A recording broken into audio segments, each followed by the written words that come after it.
Amin. Tepuk tangan buat Tuhan Yesus, saudara. Silahkan duduk. Shalom. Apa kabarnya sore ini? Luar biasa. Iya, hari ini kita belajar tentang bagaimana kebiasaan ya dari seorang yang sukses dipakai Tuhan dengan luar biasa. Saya percaya saudara, kita semua, siapa yang pengen sukses di sini angkat tangan? Yang gak pengen sukses pulang saja. Ya, saya percaya semua pengen sukses. Iya. Kita belajar dari seorang di Alkitab yang bernama Daniel, saudara. Jadi dia namanya tercatat di Alkitab karena ada sesuatu yang luar biasa dari hidupnya yang perlu kita pelajari. Dan perjanjian lama harus tetap kita baca. Ya, jangan anggap bahwa perjanjian lama ini episode yang sudah berlalu dan kita nggak perlu baca. Karena Alkitab itu adalah satu rangkaian. Dari perjanjian lama kita belajar tentang banyak hal. Tentang sifat Allah, tentang pelajaran yang berharga. Bagaimana kesuksesan, bagaimana kegagalan orang-orang di dalam mengikuti Tuhan. Nah, akan dibahas hari ini tentang kisah suksesnya Daniel. Kenapa Daniel itu sukses? Kita tahu bersama saudara, pasal dan kitab Daniel ini dimulai dari ketika pada tahun yang ketiga pemerintahan Yoyakim, Raja Yehuda. Pada waktu itu Nebukadnezar dari Babel datang ke Yerusalem dan menyerbu Yerusalem. Dan Tuhan mengizinkan pada waktu itu Yerusalem ditaklukkan oleh Nebukadnezar dan rajanya. Raja Yehuda pada waktu itu diserahkan ke dalam tangan Nebukadnezar. Bahkan bukan hanya itu, dia menjarah semua rumah, peralatan di rumah Tuhan itu dijarah. Kita tahu dulu bait suci itu peralatannya semua emas murni, saudara. Itu diambil, dibawa ke Babel. Bukan cuma emas dan semua perlengkapan di rumah Tuhan. Beberapa orang dari Israel itu pun mereka dibawa ke pembuangan di Babel. Dan pada waktu itu saudara, Raja Nebukadnezar bertitah kepada kepala istananya yang bernama Aspenas. Dia bilang begini, kamu ambil dan pilih beberapa orang di antara mereka. Orang yang punya hikmat, yang dia itu punya bakat, yang hidupnya itu luar biasa. Ambil mereka untuk bekerja di istana raja. Yang lainnya dibawa ke Babel sebagai pembuangan, mereka kerja paksa. Tapi beberapa orang yang punya hikmat Tuhan diambil untuk kerja di istana raja. Ini kisah dari awal dari kitab Daniel ini. Dan ada 4 tokoh di dalam kitab Daniel yang namanya sangat terkenal. Yaitu Daniel, Sadrak, Mesak dan Abednego. Apakah ada nama saudara di dalamnya? Puji Tuhan, suami saya ada. Namanya Daniel, makanya saya pilih dia jadi suami. Kalau Zulkifli kagak. Ayo kita lanjut Daniel pasal yang ke-6, kita lihat di sana. Saudara, yang namanya Daniel ini baru dibawa. Mereka ini orang baru. Ya, di dalam bisnis, di dalam berpolitik, ya ini adalah politik satu negara ini, satu bangsa. Bahkan di dunia apapun, yang namanya orang baru itu pasti disirikin, iya apa iya? Ditanya ya, ini orang baru atau orang lama? Orang Sulawesi, nggak bahaya tah? Nah, bahaya ini orang Sulawesi ini saudara. Ya, kita lihat di sana. Ayat Daniel pasal yang ke-6 ayat yang kedua mulai. Kita baca. Lalu berkatalah Darius ya. Ayat yang kedua, lalu berkenanlah Darius mengangkat 120 orang wakil-wakil raja atas kerajaannya. Mereka ditempatkan di seluruh kerajaan. Ini yang menjadi bupati-bupati dan wakil-wakil raja pokoknya. Membawahi mereka diangkat pula 3 pejabat tinggi. Dan apa? Daniel adalah salah satu dari ketiga orang itu. Bayangkan ini seorang yang diambil, dia menjadi pembuangan. Dari Yerusalem, dari Yehuda.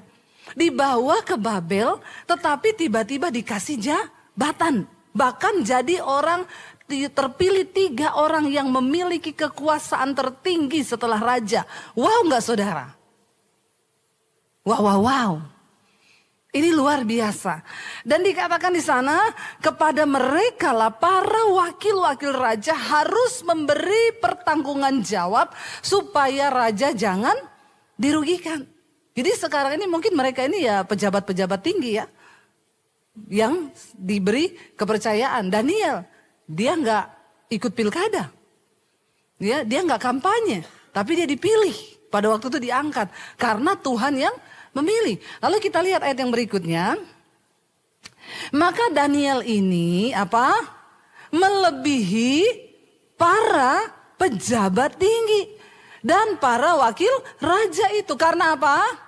Ia mempunyai roh yang luar biasa. Dan raja bermaksud untuk menempatkannya atas seluruh kerajaannya. Kenapa Daniel ini mendapat satu promosi yang luar biasa? Lihat ayat yang tadi dulu, kita balik ke ayat yang tadi dulu multimedia. Karena dia mempunyai roh yang luar biasa. Anak muda, siapapun kita hari ini, jangan pernah taruh andalanmu kepada kekuatan kepintaranmu, otakmu, pendidikanmu. Kita belajar harus. Tetapi yang lebih dari itu, kita harus punya roh yang luar biasa. Kenapa kita harus punya roh yang luar biasa? Karena saudara, waktu engkau mempunyai roh yang luar biasa, promosi dari Tuhan ketika mengangkat engkau, bahkan dikatakan raja bermaksud menempatkan Daniel atas seluruh kerajaannya. Waktu kita punya roh yang luar biasa, maka Tuhan itu mempromosikan engkau tidak tanggung-tanggung. Melampaui batas yang bisa diduga oleh manusia. Kita ini siapa? Saya ini siapa? Saya ini cuma lulusan SMA dari kota kecil yang mungkin saudara nggak tahu tempatnya ada di mana. Tapi waktu kita punya roh yang luar biasa dengan Tuhan. Dan ketika Tuhan mempromosikan, tidak ada satupun yang bisa membendung kuasa Tuhan itu. Bahkan banyak orang berusaha untuk membendung. Saya mau tanya saudara, waktu Daniel dari pembuangan dibawa ke Babel, ini orang baru datang. Mungkin yang lain di situ sudah lama sekolah ke pemerintahan, mereka sudah mengikuti diklat, mereka sudah puluhan tahun, tapi mereka baru dikasih jabatan yang sekian. Daniel yang baru dibawa, tiba-tiba mendapat jabatan yang tertinggi. Saya mau tanya, ada yang iri nggak? Banyak. Jangankan di dunia sekuler. Jangankan di dunia politik, dalam dunia pelayanan pun waktu seseorang diangkat banyak yang iri saudara. Yang namanya iri hati ini sudah penyakit bawaan. Ini penyakit bawaan, kayak diabetes.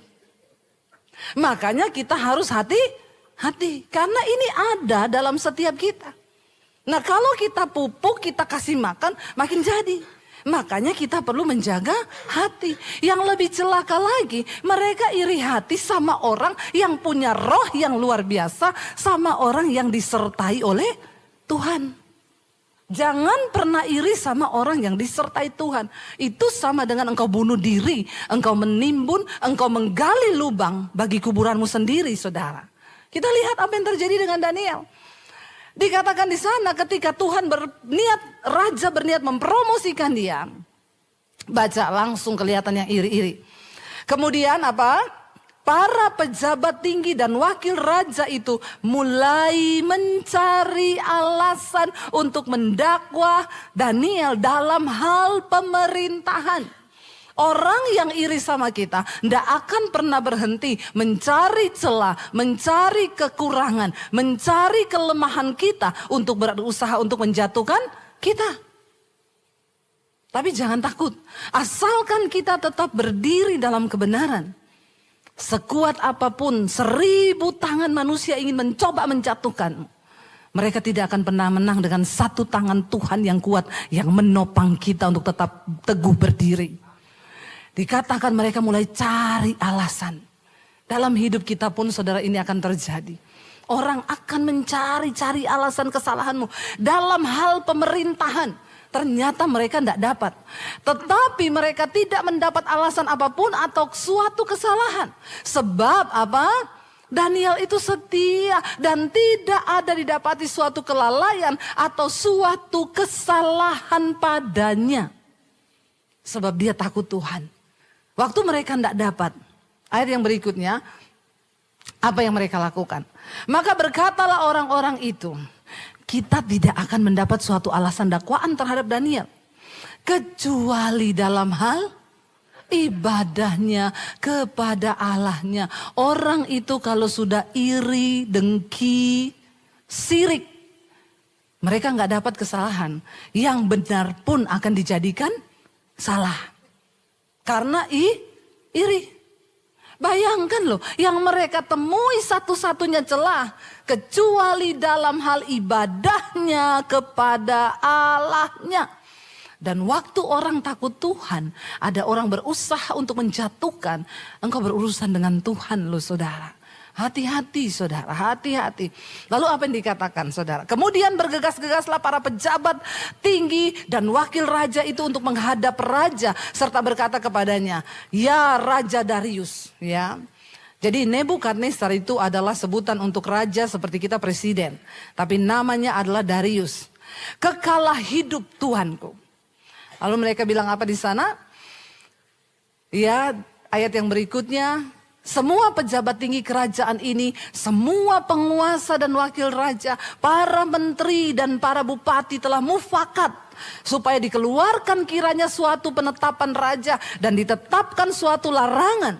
Agar barang siapa yang dalam 30 hari menyampaikan permohonan kepada salah satu dewa atau manusia, kecuali kepada Tuanku ya Raja, maka ia akan dilemparkan ke dalam gua singa. Saudara lihat, ketika orang terus mencari alasan untuk menjatuhkanmu saudara, tetaplah fokus kepada Tuhan. Tidak usah pedulikan, tidak usah digubris. Yang terpenting hubungan kita dengan Tuhan, roh kita tetap terjaga dengan Tuhan. Mereka itu datang menghadap kepada raja. Hati-hati juga sebagai pemimpin. Karena banyak orang di bawah kita itu yang cari muka. Yang bermuka dua. Aduh, muka satu aja udah susah diurus, apalagi dua ya. Bener gak? Apalagi ibu-ibu ini. Bayangkan kalau mukanya dua, skincare-nya mahal loh. Muka satu aja susah dirawat, apalagi dua. Bener gak? Ya saudara, raja ini kalau pemimpin itu tidak punya hati yang bijaksana, dia bisa terjebak dalam sebuah keputusan gara-gara orang-orang di bawahnya. Ya, jangan suka kalau dipuji. Orang yang biasanya suka memuji, itu biasanya sesamting saudara. Makanya saya kalau dipuji orang, bu tambah cantik, pret. Biasa aja. Jangan terlalu tergiur dengan pujian. Jangan terlalu dinikmati pujian itu. Ya biasa aja. Apalagi kalau ada orang mulutnya manis. Harus hati-hati bawahan itu. Kalau saudara sebagai seorang pemimpin, berhati-hatilah. Apalagi kalau istri mulai bermulut manis, itu pasti ada maunya. Suami saya ketawa paling kenceng loh. Bahaya ini ya. Tapi saya gak pernah bermulut manis sama dia saudara. Ya. Dan saudara lihat waktu mereka mulai mengeluk-elukan raja. Tidak ada seorang pun loh yang layak untuk disembah. Kecuali engkau. Karena engkau yang paling mulia. Rajanya ini cuma dipuji sedikit. Udah makan puji. Akhirnya dia terumpan. Lalu mereka bilang apa? Oleh sebab itu raja, engkau harus keluarkan sebuah larangan. Buatlah suatu surat perintah yang tidak bisa diubah. Menurut undang-undang orang Media dan Persia yang tidak bisa dicabut kembali. Mulai ini masuk saudara. Rancangan jahat anak buah masuk kepada bos. Nah, ini bos harus punya kebijakan untuk menimbang. Apakah ini keputusan yang dibikin benar atau salah? Harusnya kan tanya, loh emang kenapa? Orang kan punya hak mau berdoa sama Tuhan, ya terserah. Tapi karena udah kelepek-lepek dipuji tadi, engkau yang paling mulia. Maka semua orang harus menyembah engkau. Hati-hati sama pujian. Sebab itu Raja Darius membuat surat perintah. Dan dengan larangan itu. Lalu dikatakan di sana, demi didengar Daniel. Daniel dengar nih surat perintah dibuat, ditandatangan, diumumin. Ketika Daniel mendengar surat perintah itu sudah keluar. Apa yang dilakukan? Ya, ketika demi didengar Daniel surat perintah itu telah dibuat. Pergilah ia ke rumahnya. Dalam kamar atasnya ada tingkap-tingkap yang terbuka ke arah Yerusalem. 3 kali sehari ia berlutut berdoa serta memuji Allahnya. Seperti yang biasa dilakukannya. Dia tidak bergeming. Saya mau tanya saudara.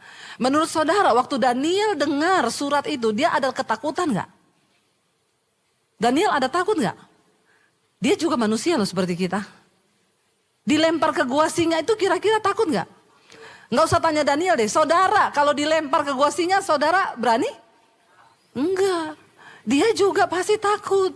Karena dia tahu bahwa dia selalu menyembah Tuhan 3 kali sehari. Tapi Alkitab berkata, waktu Daniel dengar surat itu sudah ditok, raja sudah mengeluarkan perintah itu, balik dulu ke ayat tadi.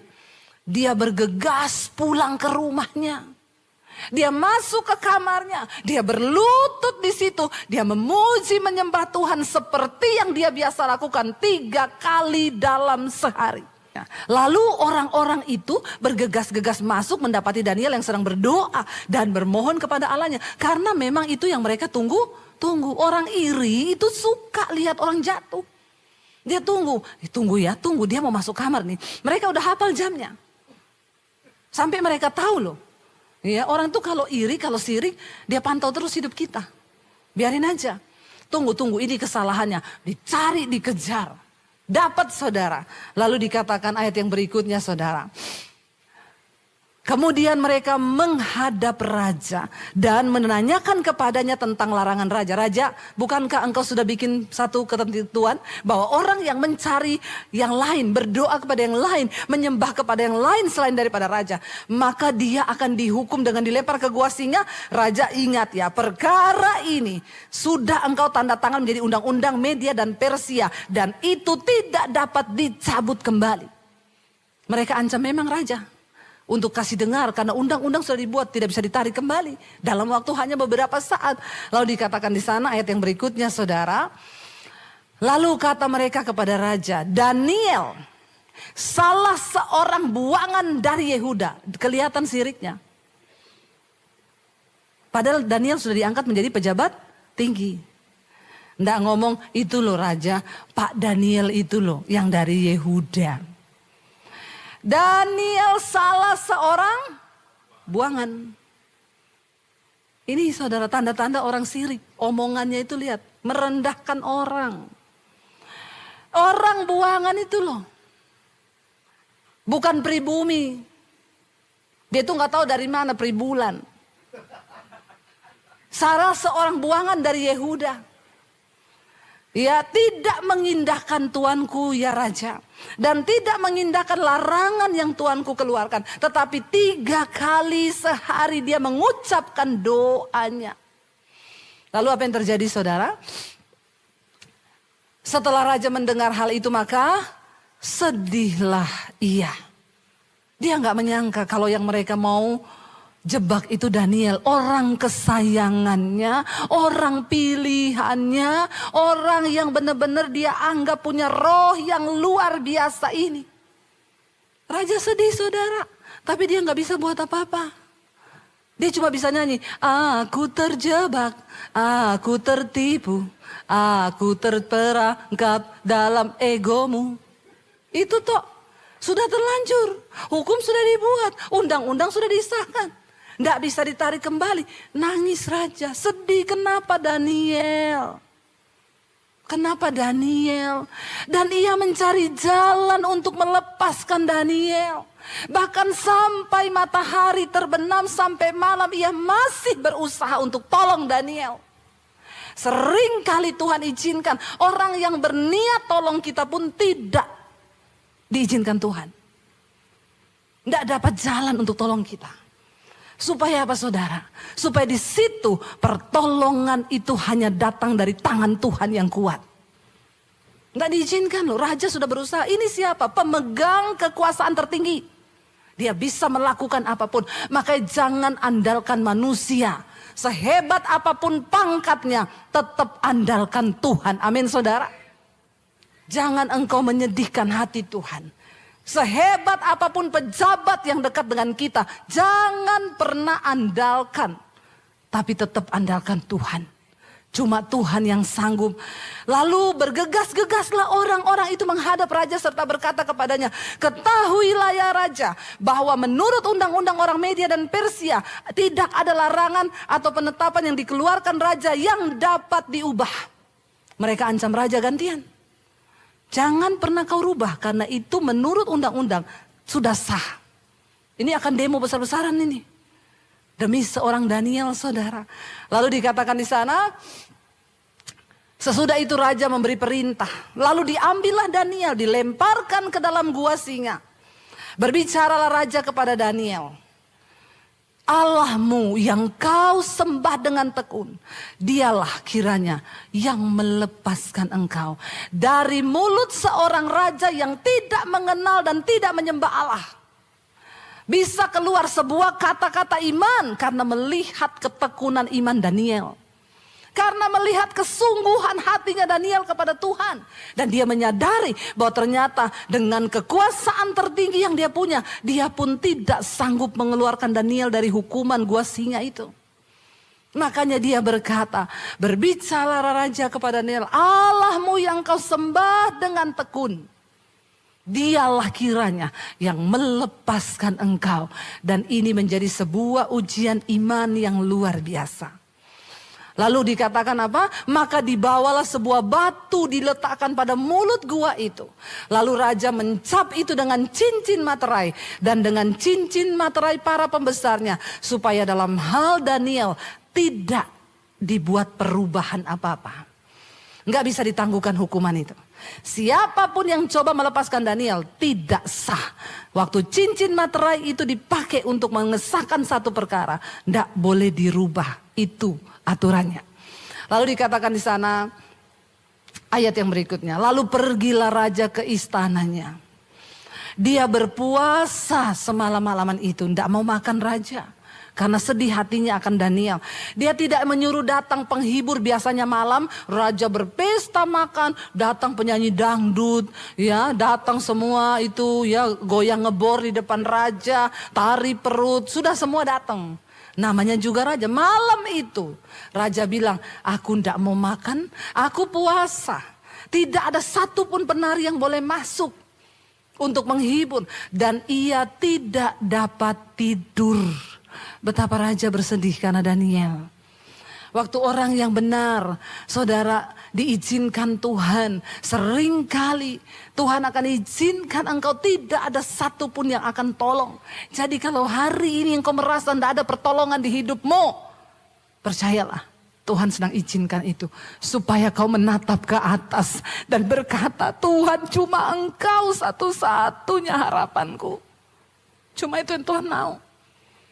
Dia gak mau yang lain.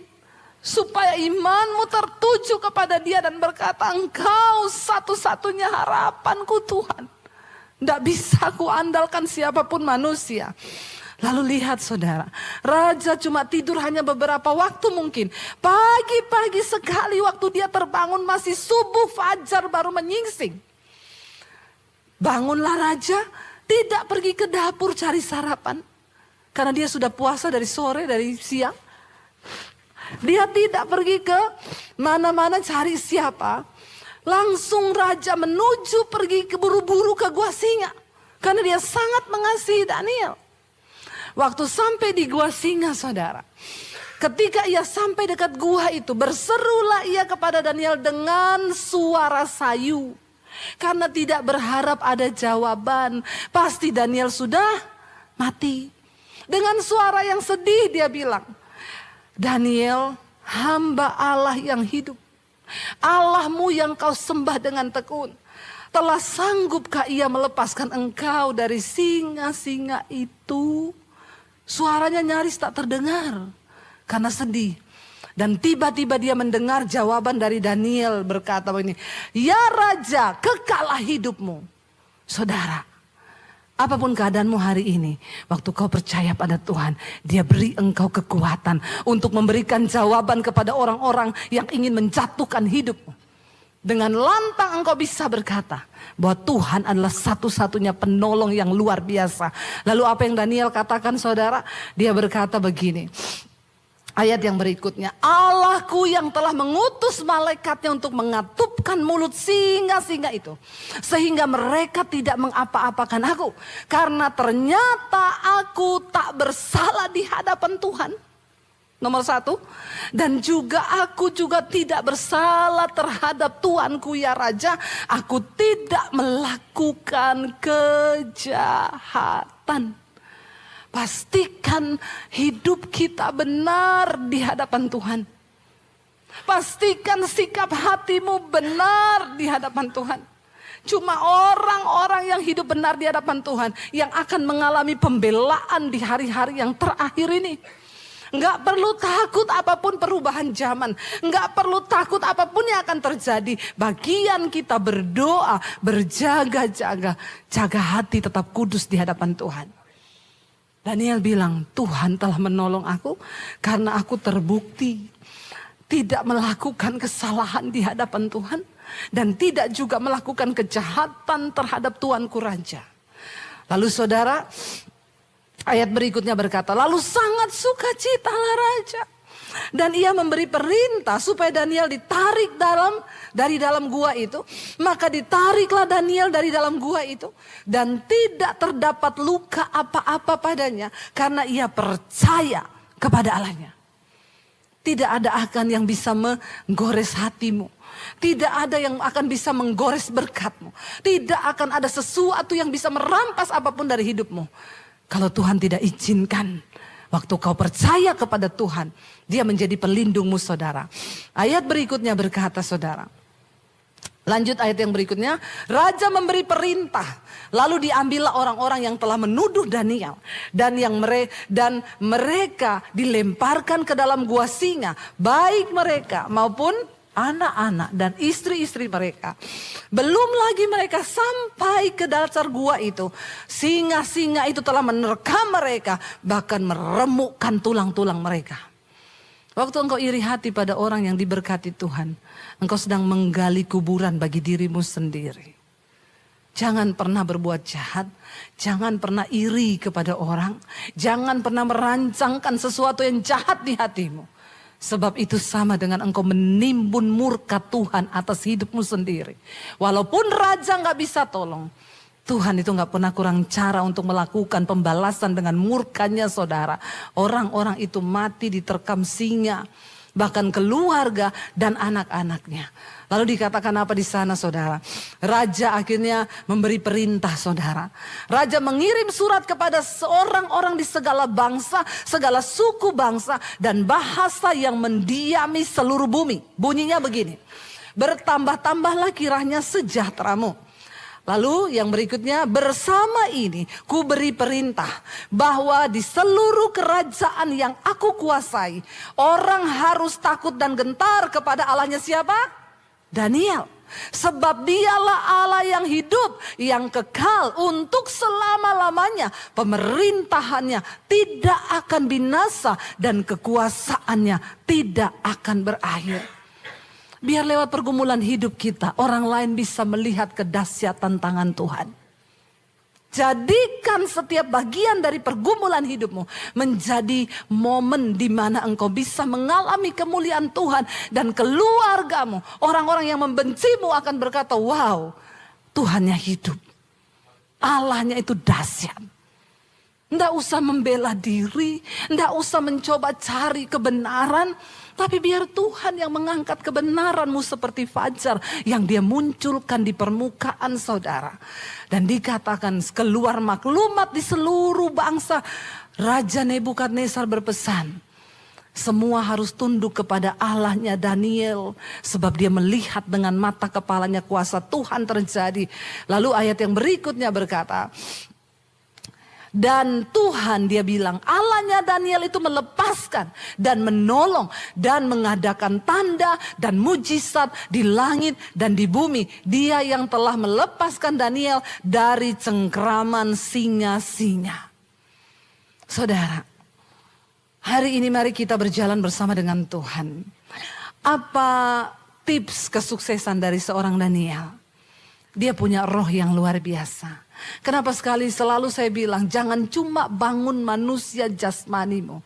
Tapi bangun manusia rohanimu. Ibu-ibu jangan kau habiskan waktumu cuma ke salon, ke klinik kecantikan berjam-jam. Tapi kau gak pernah bangun manusia rohanimu itu untuk kuat dalam Tuhan. Jangan habiskan waktumu hanya mengejar uang, kekayaan, habis waktu kita 24 jam. Dan kita melupakan Tuhan yang adalah penguasa di hidup kita. Sekali lagi dengar baik-baik. Ada begitu banyak hal di hidup ini yang tidak bisa kita lakukan dengan kekuatan kita manusia. Tapi itu bisa diselesaikan dengan cara yang supranatural dari Tuhan. Waktu kau duduk di kaki Tuhan. Waktu kau nangis di kaki Tuhan. Waktu kau bawa seluruhnya hidupmu kepada Tuhan. Dia Tuhan yang bekerja dengan cara yang tidak terlihat oleh matamu, saudara. Dan itu hanya bisa dilakukan oleh satu kuasa, yaitu kuasa Tuhan yang maha tinggi. Biar hari-hari ini hidup kita terus mengejar perkenanan Tuhan. Saya undang imam musik maju ke depan. Mari saudara, kita hidup di hari-hari yang terakhir. Banyak hal dapat terjadi di dunia ini yang tidak kita duga, yang tidak kita tahu. Tapi biarlah bagian kita adalah terus mengejar perkenanan Tuhan dalam hidup kita. Supaya kita juga melihat pembelaan dan pertolongan Tuhan bagi orang-orang yang setia mencari Dia.